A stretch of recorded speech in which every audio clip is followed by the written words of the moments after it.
Hey guys, we are back here with Eric, the owner of Instill Distillery. How you doing today, Eric? Good, brother. Good to hear, man. Well, I would say I've had some of your drinks here, and they're really tasty. And this is a really cool business you have going out here. And thank you for hosting our event here today. Yo, man, thank you guys. Thanks for coming out and hanging out with us. We love hosting you guys every time you come. It's always been a lot of fun. I don't game. I have no idea what's going on out there. But it's intriguing. I always enjoy it. Everybody's so nice and polite and hospitable. It's just always a pleasure having you guys here. So thank you guys for coming out and hanging out with us. No man. Choosing problem. us. No It's cool. problem, dude. Means a lot. Now I have a few questions. Obviously, what Go up. what got you into the brewing business? This is kind of a amazing business. First of all, Cool. Thank you, man. No, I met my business partner. We were both serving in special operations together back around 2005, and between training and deploying, we would go up to the meat house, the local meat house, and we would grab an obscure piece of meat. We'd throw it on the grill. Back then, the green egg was the cool grill. Now it's the Traeger. Fuck the Traeger. I still use the green egg. But we would grill the meats, and one day we went there, and the guy gave us, I think it was bison. He was like, "You should pair it with this wine, particular wine. I don't remember what it was." And we did, and it was like became a thing, right? We were like, "All right, cool. So now we're gonna get the meat and the wine every time we go." And so we would get a different wine, a different meat. And then I kind of just became like overly obsessed with wine. And there's a lot of downtime when you deploy. And so I found that one of the things that interests me was reading about wine. Oh, nice. All Okay. parts of it, the growing of the grapes, all the way to the history of the juice itself. And so I really kind of inundated myself with wine knowledge. And after 8 years, I was like, I'm going to get out of the Army. I'm going to try to be a wine salesman. Oh, nice. Got out of the military, realized I was a shit salesman, and that was not going to work. So I did the only other thing a C student without a college diploma can do, and that's become a cop. So I became a Raleigh cop for 8 years, and while I was a cop, I enrolled myself in the Gallo Wine Academy through the Society of Wine Educators online, and kind of was just doing it to learn a little bit more about wine. And then I decided I was going to try to take the Certified Specialist of Wine exam. And after 2 years of studying, I took the exam, and still maintaining a C proficiency, I passed. And became a Certified Specialist of Wine. And then I started working my way through the sommelier program. I don't know, man. I started teaching wine classes, and then one day I got in a debate with a gentleman about spirits. And the guy just jokingly said, "Well, if you think you could do better, you should just make it yourself." Ooh. And I went home, and I never really felt like I was called to do anything in this world. Like when I joined the military, I don't really feel like I was called to do it. It's just something I wanted to do at the time, to just do my part for the war. I never really wanted to be a cop, but I just kind of found myself needing to be one for, to make money and have a career. I understand. But when I said, the minute I told my wife I was going to open up my own distillery, like I'd known in my heart, like, man, this is what I was called to do. So There you go, man. There you go. And then, this is a cool place. Like I see your equipment over there. It's very nice looking, very clean. Thank you. But what are some of the stuff you make here? I know you guys specifically specialize in Yeah, rum? man, we're rum. I mean, you guys are like big nerds, right? And we're nerds too. We're just in a different kind of nerd light, right? But I'm still like interested in the same things that you guys are, like pirates. Like there's this. I saw the pirate in there. Yeah. There's just always like kind of like pirate theme going on when we talk about a lot of the like nerdisms and stuff. Yep. And medieval knights and stuff. But Of course. But pirates for me is like one of these things that's always, I think, has always just been like one of these mystical, fantastical stories that I always fall in love with. And even though pirates are, true pieces of shit, the legends and the folklore, you can't help but, kind of just be interested in it. Oh no, it's very much swashbuckling. Sure. Swashbuckling is very much Yes. a romanticized. It is. Category. And of course, pirates drink rum, and so reading about rum history and reading about pirate history and stuff has always been interesting to me. And so, rum is what I wanted to make. So we make rum. We make a white rum, a spiced rum, and an aged rum. And we try to make our rum more like it was made back in the old days. So we're the only distillery that we know of in the United States that uses dehydrated cane juice. We get it from India. Essentially, nice. it's pure cane juice. Nobody's ever done it before. We had to invent our own yeast. We had to create our own yeast and then mutate that yeast to be strong enough to eat the cane. We blend that with our own little blend of funk, which is where we allow lactobacillus and Brettanomyces to set into certain fermentations, and then we blend those fermentations with clean ones to kind of give it a funk, to give it like they call it the Jamaican funk in Jamaica. Nice. They call it Jamaican funk in Haiti. I'm just kidding. They don't. They call it the Haitian funk. But we wanted to get funky with our rum and make it more like you would find in Haiti and Jamaica. And after about a year and a half of working with our recipe, we finally came up with one, and we sent it out to the John Barleycorn Awards to be rated and graded by other master sommeliers and critics, and we ended up winning gold. Nice. And so we never expected gold. You know, I've only cried like once in my life, and that was for this. I didn't cry when my kids were born or when I got married, but when we got gold, I cried. I'm just kidding. But it was important, and we enjoyed it. So somebody's typing us a question. Yeah, is there plans for mobile ship distillery? Like a mobile ship, like we build a ship. Yeah, like a big pirate ship. Like you like the Oscar Wiener car. Yes. Like, what if you had that for like you just run around? That's a brilliant idea. It is like a great idea. Fucking boat with the stills on it and everything. You could have like a pirate on top driving the whole thing. Oh my God. Sold. Whenever I get fuck you rich, that's the first thing I'll do. Some guys get a Lamborghini. Some guys, buy an island. I'm buying a fucking pirate distillery ship. Great question. I like a pirate ship distillery. Yes, I love it. Yes. So I'll admit, I'm not much of a drinker. Okay. I prefer more beers and stuff. I don't do much of the heavy alcohols, but I will say a lot of your stuff is tasty, and I do enjoy it. Like, it's fun. Yeah, I'm a wine guy at heart. Like, wine is my biggest passion, and I love wine just because mainly you get to do a lot of detective work when you're rating and grading it and trying to decipher where it is, and everything about wine is a clue, and that's what makes it just so cool. And I like just that, when you think you know a little bit about wine, you realize you really don't know anything about it, and that's what's so cool to me too, is that it's never ending. But with spirits, what I like about spirits is the creativity. When it comes to cocktails, having a true mixologist, or it's like being a chemist where you're working with acids and you're working with making a perfect balanced cocktail. And we're so used to this post-prohibition kind of like oversweet cocktail thing that happened in the 70s, 80s that we never really recovered from, that people just think that all these drinks are supposed to be made with syrups and juice. And what they fail to realize is that cocktails can be beautifully balanced, made with real fresh fruits. And when you're working with savory and sweet and just really trying to have this perfect balance of all of it, there's a lot of magic that can happen with cocktails, and it's something you can't really do with beer. You can within reason, and you can, wine, you can do it as well. But there's just something about spirits where the spirit itself can be balanced, the cocktail can also be balanced, and all the things that you can create. These guys are making smokes and fogs, and they're putting oak chips into cocktails, and they're just doing all these creative and fanciful things. I mean, there's cocktails that they serve through bone marrow. Like, how fucking dope is that? I didn't even know that. That's crazy. Like, where you take the cocktail and you like suck it through a bone. Well, if you ever wanted to drink from the skulls of your enemies, I think that's the way to go. Right? Yes, indeed. Which is something I've always wanted to do. One thing we're going to be doing today is Yes. for the winner of the event. We've got a bottle of your guys' spiced rum. Oh yeah. We're going to be giving that to the winner. Awesome.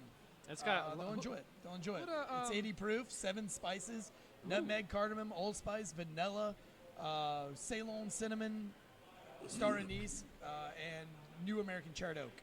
Dude, I've had a couple of your stuff. It's really tasty, and it's very tasty. If you guys have not heard of Instill Distillery, you should definitely check them out if you're in the North Carolina areas. Florida as well. We're in the Florida markets. We're in Jacksonville, Orlando, Tampa. We're also coming out with a seltzer. It's a rum seltzer. I don't know if that's been done yet, but we're doing a 5.5% 90-calorie rum seltzer out of a can. So to kind of be more like a White Claw, but a little bit spicier, less White Claw.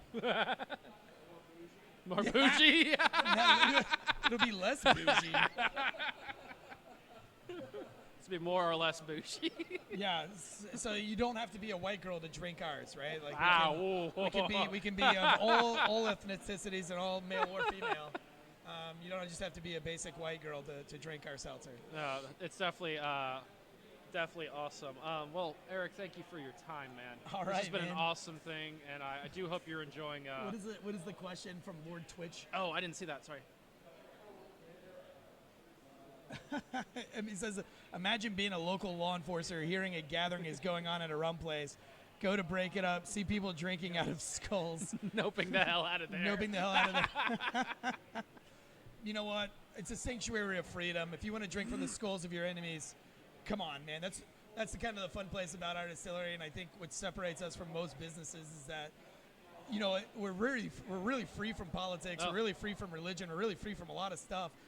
We just believe as come as you are and have a good time, and there's no shaming. Actually, no, there's a lot of shaming. We like to shame everybody equally, I think there needs to be more shaming in this world, and that would stop people from not wearing shoes on airplanes. When we stopped shaming people is when people started wearing slippers on a fucking airplane. Bring shaming back. Bring it back.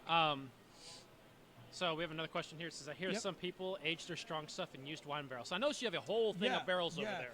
And that's super fun, and that's kind of the creativity, again, with spirits that you can do. Right now, we've got one aging it's an amber rum aging in a bourbon barrel chocolate coffee stout beer barrel. What? You say it 5 times fast, and Yeah, what? you get a I free didn't even shot. catch that the first time. Yeah, it's an amber rum aging in a bourbon barrel chocolate coffee stout beer barrel. So it's our signature white rum aging in a bourbon barrel that then housed a chocolate coffee stout. Nice. I hate everyone equally, as my So, dad would say. Yes, So absolutely. last time we were here, your buddy introduced Okay. us some of the stuff back here. This was it processed sugar cane? Yes, it's Jaggery. It's dehydrated cane juice. So Yeah. real cane juice goes bad in about 2 hours, and so you can't get it this far north. And some of the best rums in the world are made from pure cane juice. And so we wanted to make our rums like the best rums in the world. So we needed to use cane juice, and so we started blogging about cane, sugar cane in general. And what we found was that India has taken pure cane juice, they boil it down using the stalks of the crushed cane, and so it has this real smoky element to it. Then they dehydrate it. It looks like a big block of heroin, and it really does. Let me grab it for you. So this is what it looks like. It even comes like wrapped like it's heroin. I always joke that whenever I go and pick up like 1,000 pounds of this, I drive like an asshole because I want a cop to pull me over, and he says, I'll act real weird, and he'll say, do you have any drugs or anything in your car? And I'll say, I don't know. And he'll say, can I search it? And then I'll say, sure. And then he'll search it, and he'll see 500 pounds of this. He arrests me. I go willingly because I don't want to get shot. He arrests me. I was a cop for 8 years. I can make those jokes. He arrests me. I go with him. He goes back to the station. He pulls his gun out. He gets all the pictures with all these like bricks of heroin. He thinks he's fucking God's gift. It comes back from the lab that it's sugar. I sue him civilly because I don't give a shit about him and his parents. I sue the department. I become fuck you rich. I leave my wife and my 3 kids. I move to the Bahamas. Oh, no. And I live out the dream. Oh. And then 20 years later, I come back to Jesus, and there's like an MTV redemption story. Everybody loves me. I've fucked tons of prostitutes at this point, done shit tons of cocaine and heroin, and now I'm a hero because I overcame all of that. I'm kidding. Again, I'm joking. All that was a joke. I would never do that. But yeah, so we use the Jaggery, the dehydrated cane, and it really gives our rum that kind of unique funkiness that you can't find anywhere else through mass production. As far as life goes, though, that seemed pretty wild. I've had a lot of time to think about that. The next 5 sessions of his life. Bro, you gotta have a plan. You gotta have a plan, brother. No, this is a fun event, man. If you guys haven't been to one of the what's the name of this thing again? Legion Redacted? Legion Redacted. We even had a Legion Redacted cocktail. Oh, we did. Nice. For the last ones, but if you haven't been to a Legion Redacted event here at Instill, man, you gotta come. It's such a great show. It's such a great show. Somebody's asking how much for a bottle. So it's $21.95 for our signature white rum. Again, beat that. $24.95 for our spiced rum and $31 for our aged rum. We go for bang for buck here. You know, I think it's funny when some of these craft distillers look. We get it. Artists, you know, you create something great, and how do you put a price on something you created? And I've always said that where artists fail is that they love what they do too much and they charge too much money for it. It's hard to appreciate it. What I want to do was create something amazing and something beautiful, but then make it affordable for everybody to be able to afford. And so where some of these craft distillers are coming in at $36, $39 for white spirits, again, let it go, man. Nobody gives a shit that much about your hard work and your art. Sell that shit for $21.95 and fucking give it to the people. Give them what they want. No, I definitely understand that. There's a lot of other art studios around here that do miniatures like I do, and you know, I mean, you got to appreciate it. But you know, at some point, like when a $20 bottle of wine, you know, I've had a $1,200 bottle of wine, and the reason I appreciate that $1,200 bottle of wine was because fucking like Caesar's men, when they were moving the gulls on their big giant campaign, when they were, you know, moving out from Rome and trying to push down into Germany and stuff, they stopped in Burgundy, France, and were like, fuck, let's plant grapes here for 2 years because it's a perfect place. I'll pay $1,200 to be a part of that history, but I'm not paying fucking $36 just because you have a cool label and some source of grapes. I want that $20 bottle of wine that's got a great story, that's got a great taste, and everything's awesome about it. And I only had to pay $20 for it, and I appreciate that wine a lot more. And so some of these artists, man, unless you're fucking, Vincent Van Gogh or some bullshit, fucking quit charging thousands of dollars for your work, man. Like, people appreciate it more when they get it for a good deal, I promise. I know that sucks, and artists hate me, but whatever. I mean, it is what it is. I mean, there's a lot of art that I want to buy, and I don't buy it, and I just watch it sit on these shelves for a long time. In my opinion, let it go. Let somebody enjoy it for all times. Anyway. All right. Well, we'll see if there's any more questions I have for you. But after that, somebody's typing. Oh yeah, that's him. Oh, that's him. Oh shit. You're a fast typer, homie. We can watch you type in real time. I suck at typing. I'm working on a book. I've been working on a book for like 2 years. Get them. And we're finishing off. And I type like.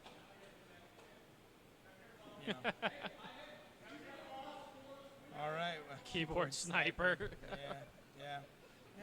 Well, guys, thank you, Eric, for this interview, man, and we hope this gets you some business. Oh, sure, man. It's to us, it's all about the having fun. It's about the camaraderie, and we love seeing you guys compete out here and just smiling and being a part of something. You guys got like a cool clan here, a cool tribe, if you will, and we're just so proud that we get to kind of be a part of that, even if it's one day a month.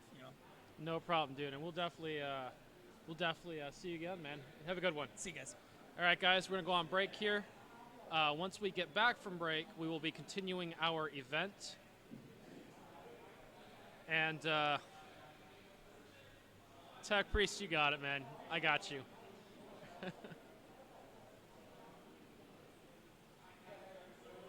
right, guys, we'll be back here in a little bit. Stay tuned. Don't turn that dial, and we will BRB.